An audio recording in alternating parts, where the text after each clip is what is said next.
बच्चों, आज जो हमारा विषय है ये है भारत की संरचना एवं भू आकृति विज्ञान।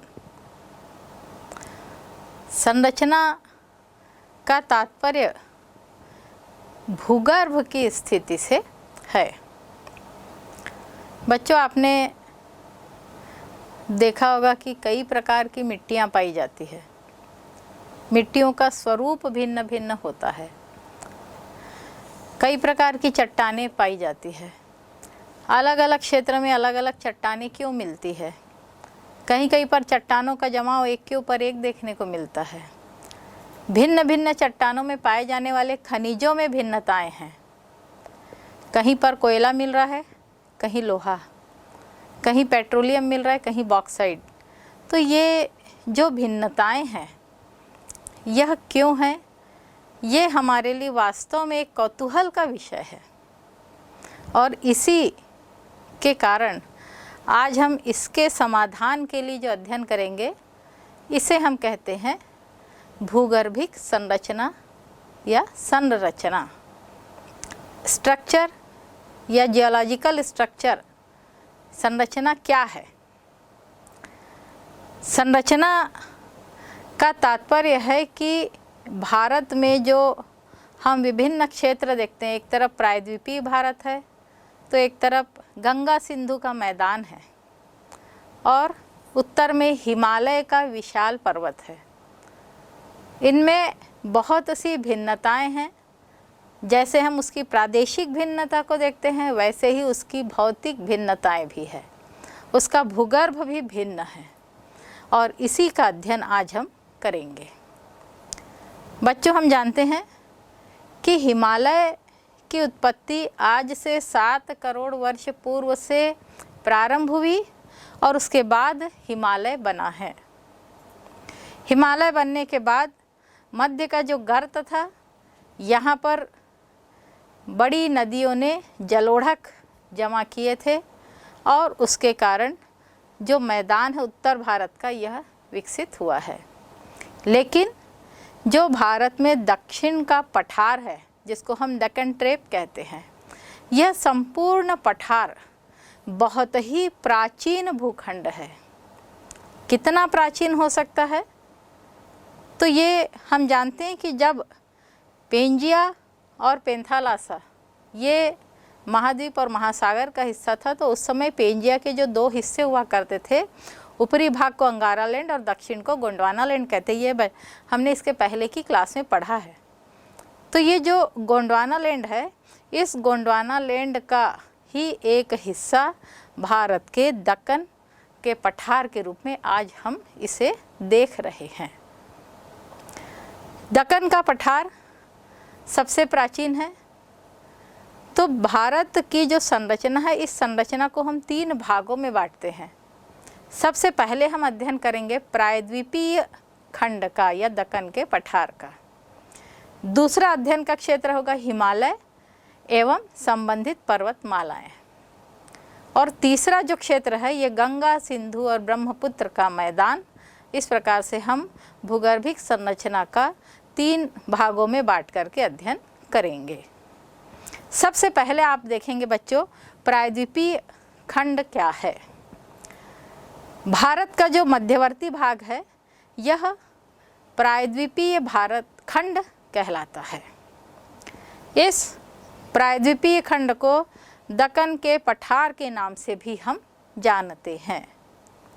ये जो दक्कन का पठार है या प्रायद्वीपीय भारत का जो निर्माण हुआ है, यह निर्माण बहुत लंबे काल तक चलता रहा है।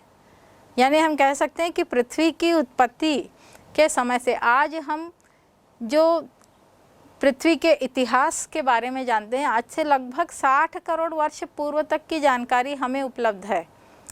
लेकिन उसके पहले की जानकारी जो हमें उपलब्ध नहीं है, उस समय से भारत के इस दक्कन के पठार का इतिहास जुड़ा हुआ है। यह जो प्रायद्वीपीय खंड है, यदि हम इसके निर्माण प्रक्रिया को देखें तो इसकी निर्माण प्रक्रियाएं लगभग 7 अवस्थाओं में पूर्ण होती है।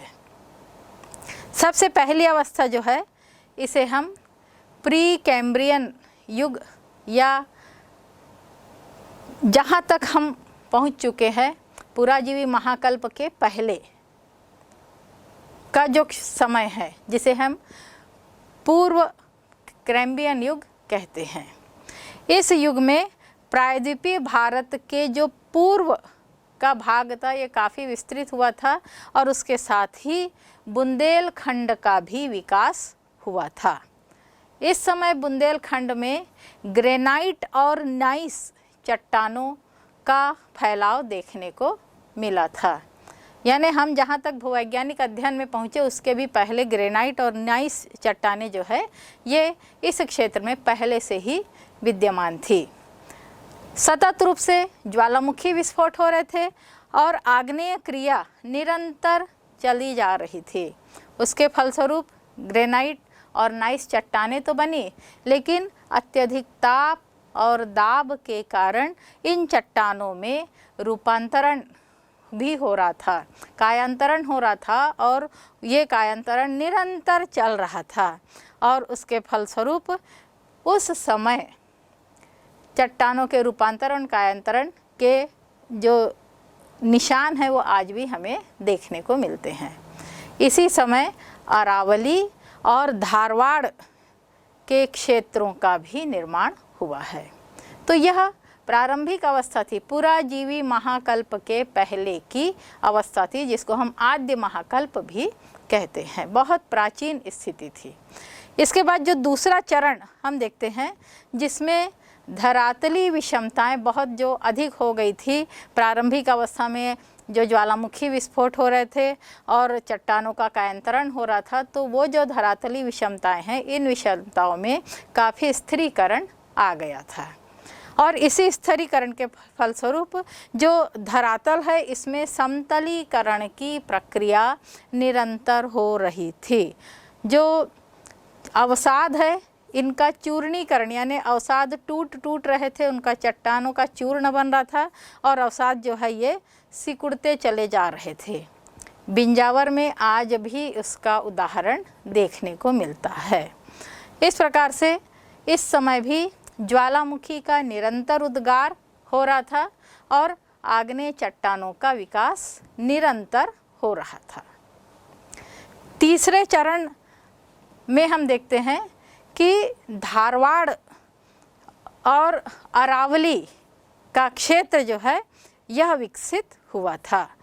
धारवाड़ और अरावली जो कि इसके पहले विकसित हो रहे थे, इनका विकास और भी अधिक हुआ और इसमें अपर्दन की क्रियाएं प्रारंभ हो गई थी और इनके अपर्दन के कारण जो अवसाद थे वो इसके आसपास के जो महाखड्ड थे, जो गहरे क्षेत्र थे, इन क्षेत्रों में ये अवसाद निरंतर जमा होने लग गए थे। प्रारंभ में जब ये अवसाद जमा हुए थे तो उस समय यह संपूर्ण क्षेत्र जो था वो महासागर के अंतर्गत था और इस महासागर में इन अवसादों का जमाव हो रहा था। तो जमाव की जो प्रक्रिया है वो इस प्रकार से हुई कि प्रारंभ में कडप्पा क्रम की चट्टानों का जमाव हुआ और उसके बाद विंध्यन क्रम की चट्टानें कडप्पा के ऊपर में आई थी। जैसा बताया कि ये कहाँ पर जमा हुए हैं, ये सागर में जमा हुए, क्योंकि उस समय यह संपूर्ण क्षेत्र सागर था और इन अवसादों का निरंतर जमाव हो रहा था और यह जमाव ऐसा माना जाता है कि लगभग 6000 मीटर का यह जमाव हुआ है। तो पहले नीचे में कडप्पा क्रम की चट्टानें हुई है और इसके अंतर्गत स्लेट, क्वार्ट्जाइट और चूना पत्थर का जमाव हुआ है।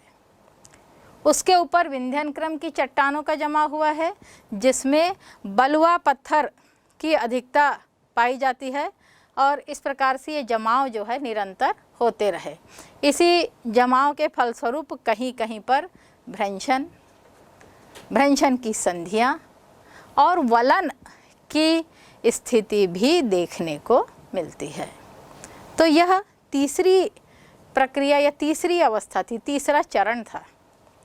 चौथे चरण में लगभग 22 करोड़ वर्ष का जो पीरियड था ये लगभग शांत था, बहुत धीमी क्रियाएं हो रही थी लेकिन इसके बाद जो परमो कार्बनीकरण की प्रक्रिया हुई, उसके फलस्वरूप गोंडवाना की रिफ्ट घाटी में अवसादों का जमाव हुआ है और इसी से गोंडवाना बेसिन का निर्माण हुआ और इसी के माध्यम से वर्तमान में जो हम कोयला क्षेत्र देखते हैं, ये गोंडवाना के क्षेत्र में देखने को मिलता है।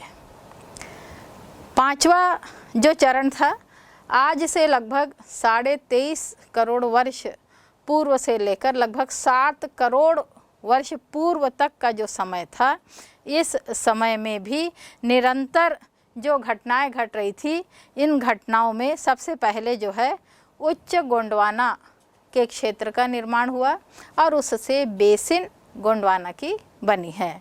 जबकि दूसरे चरण में गोंडवाना का जो क्षेत्र था, गोंडवाना लैंड का जो क्षेत्र था, यह टूट करके बिखरने लगा था और एक महाखंड जब बिखर गया तो इससे दक्षिणी महाद्वीपों का विस्तार हुआ और उसी में से भारत भूमि जो है, दक्कन का क्षेत्र है, यह विकसित हुआ था।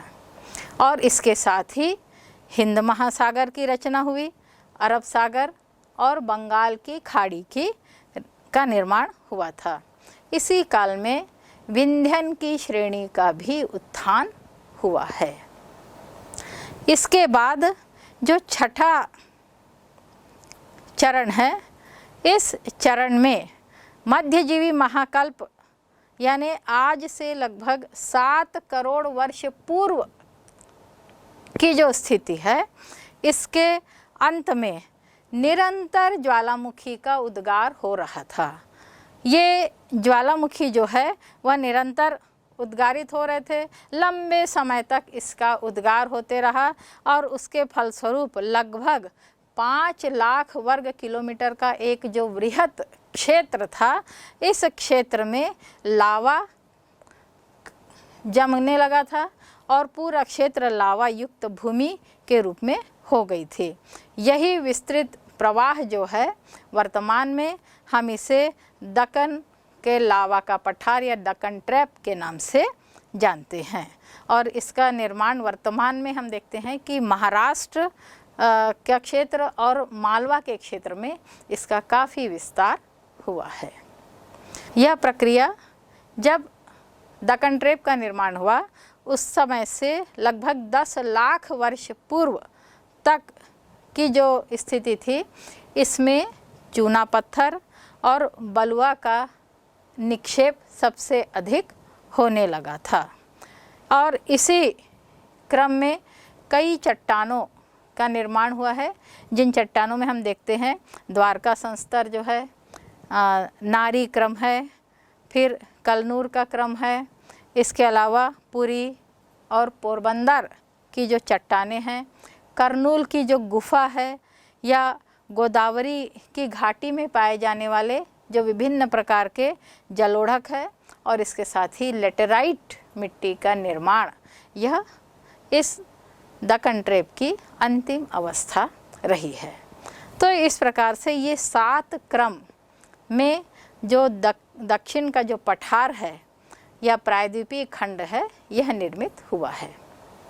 वर्तमान संरचना को यदि हम देखें तो प्रायद्वीपीय खंड की जो वर्तमान संरचना है, इसमें कई समूहों को हम अलग अलग देख करके इसका अध्ययन कर सकते हैं।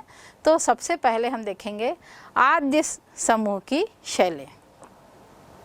आद्य समूह की शैलें जो है, इसमें रवेदार शैलें प्रमुख है और इसके अंतर्गत मुख्य रूप से ग्रेनाइट और नाइस चट्टानें आती है। संपूर्ण प्रायद्वीपीय क्षेत्र में इसका विस्तार है और ये जो क्षेत्र है पूर्व में बघेल खंड से लेकर के यह प्रारंभ होता है। इसकी जो चट्टानें हैं, इसमें बुंदेलखंड के क्षेत्र में नाइस की चट्टानें और नीलगिरी के क्षेत्र में नाइस और शिष्ट चट्टानें जो है यह पाई जाती है।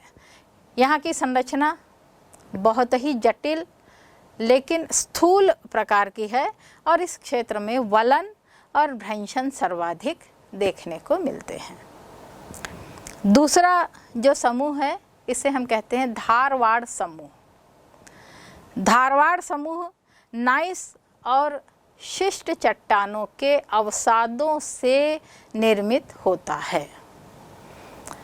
यहाँ पर मुख्य रूप से जो हम वर्तमान क्षेत्र देखते हैं जिसमें केरल, महाराष्ट्र, राजस्थान, झारखंड, उड़ीसा, मध्य प्रदेश, छत्तीसगढ़ और कश्मीर के क्षेत्र में यह धारवाड़ समूह विस्तृत देखा गया है। यहाँ पर आग्नेय चट्टान और अवसादी चट्टानों का वर्तमान में कायांतरण रूप देखने को मिलता है। धारवाड़ चट्टानों को दो भागों में बांटा गया है। निम्न धारवाड़, जिसके अंतर्गत जो प्रमुख चट्टानें पाई जाती है इसमें हार्नब्लेंड, क्लोराइट और ग्रेनाइट की चट्टानें प्रमुख है। जबकि मध्य धारवाड़ का जो क्षेत्र है इस क्षेत्र में जो प्रमुख चट्टानें हैं इसमें माइका, क्वार्ट्जाइट, स्लेट, शिस्ट, लौहयुक्त शैलें और चूना युक्त शैलों का क्षेत्र ज़्यादा व्यापक है। जो उच्च धारवाड़ का क्षेत्र है इसके अंतर्गत क्वार्ट्जाइट, स्लेट, लौहयुक्त शैलें, कांग्लोमरेट और आर्गिलाइट की जो चट्टानें हैं यह प्रमुख रूप से पाई जाती है।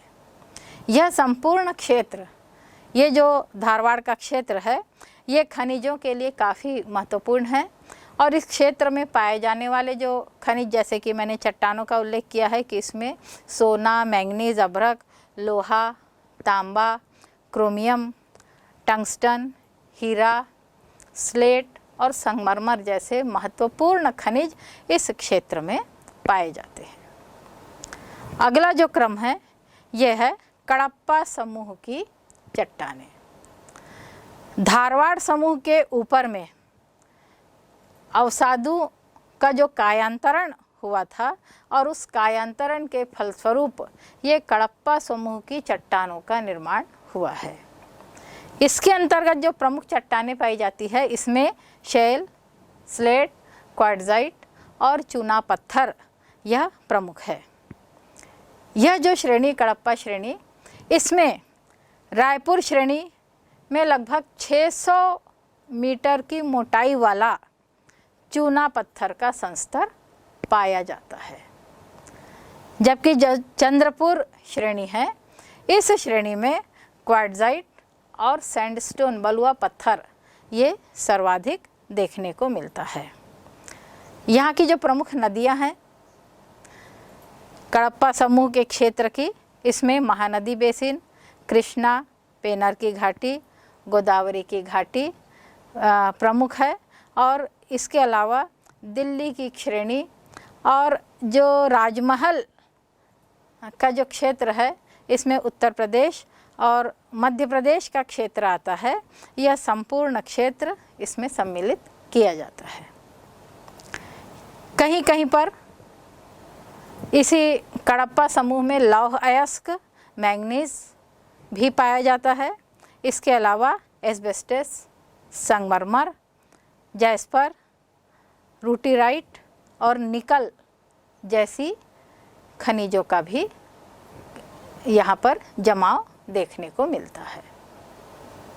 अगला जो क्रम है यह है विंध्यन समूह। विंध्यन समूह के अंतर्गत यह समूह जो है कडप्पा के ऊपर में पाया जाता है और लगभग 45,000 मीटर का मोटा निक्षेप यहाँ पे देखने को मिलता है। इसमें इस निक्षेप में बलुआ पत्थर और चूने के पत्थर की प्रधानता है।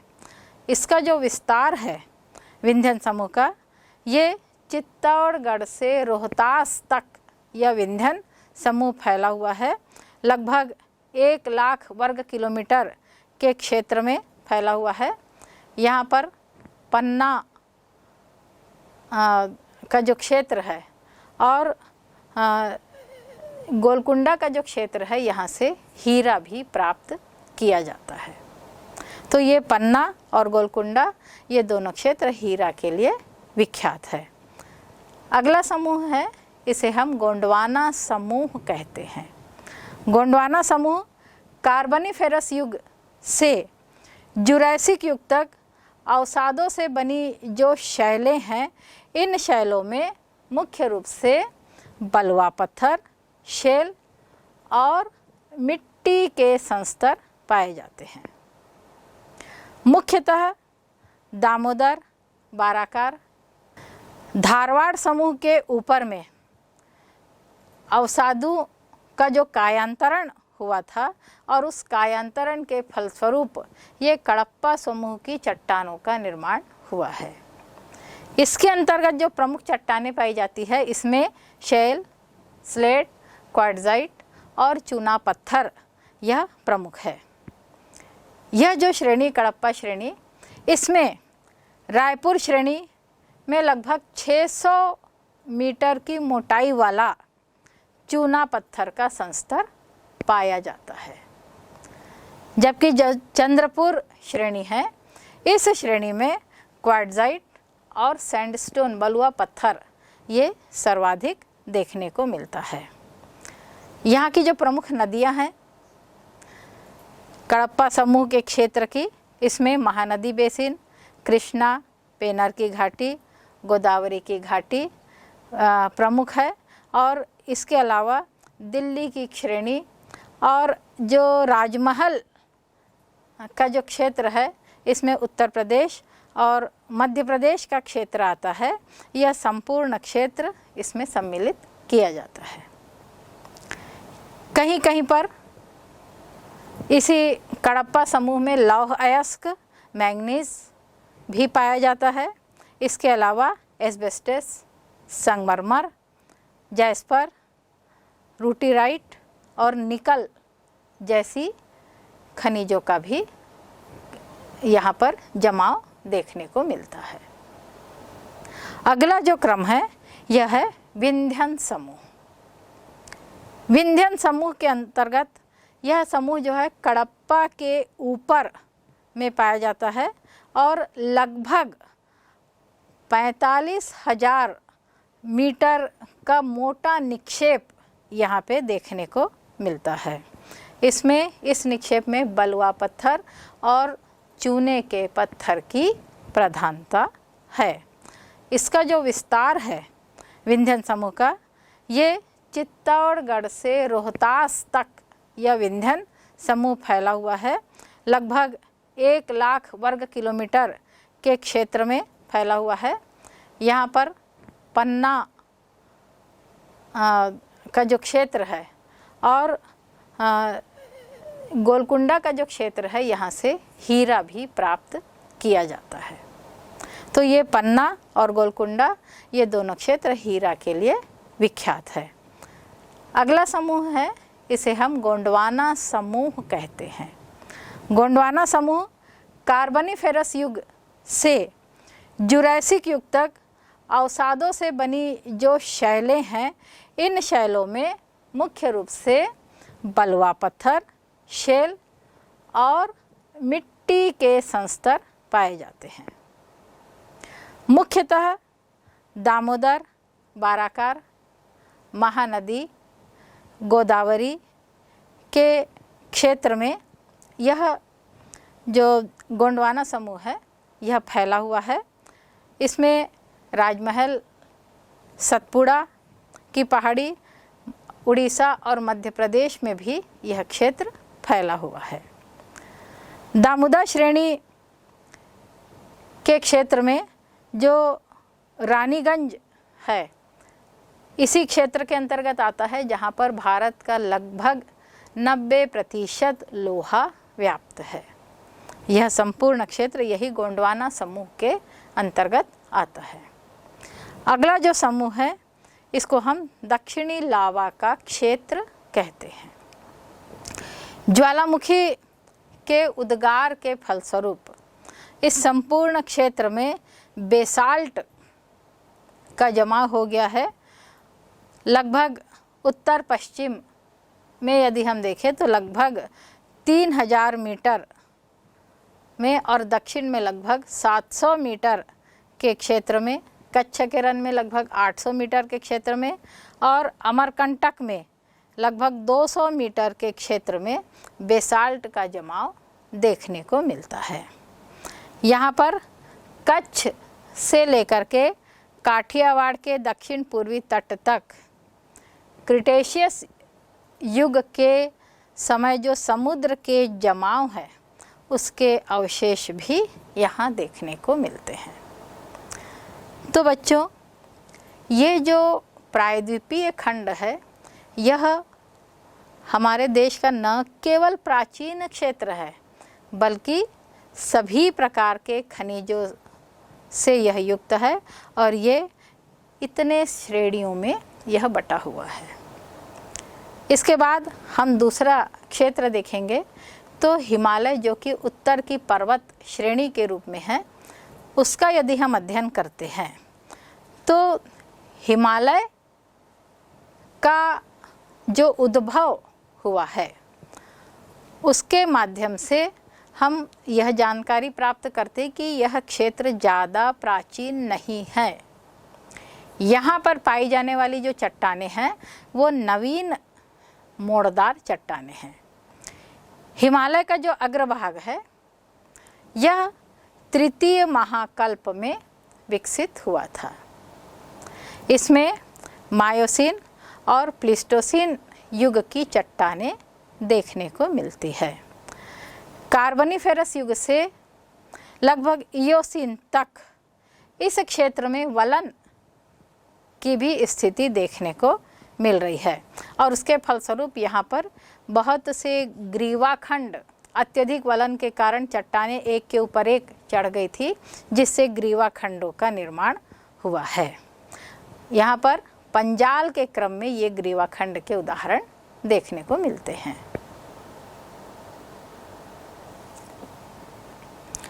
लघु हिमालय में कायांतरण वृहत हिमालय की तुलना में कम हुआ है और इस क्षेत्र में पाई जाने वाली जो प्रमुख चट्टानें हैं इसमें शेल, स्लेट, क्वार्ट्जाइट और चूना पत्थर प्रमुख है।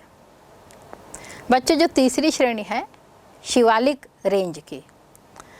शिवालिक वैसे तो नदियों के जलोढ़क से बना है क्योंकि जो हिमालय का जो तीव्र ढाल है यह दक्षिण की ओर होने के कारण प्रायः नदियों ने हिमालय को काट काट कर जितने भी जलोढ़क लाए हैं उन जलोढ़क से इस शिवालिक के क्षेत्र में यह जलोढ़क जमते चले गए और इसके कारण इस क्षेत्र में मुख्य रूप से बलुआ पत्थर, चीका, संगुटिकाश्म और चूना पत्थर के जमाव हुए हैं।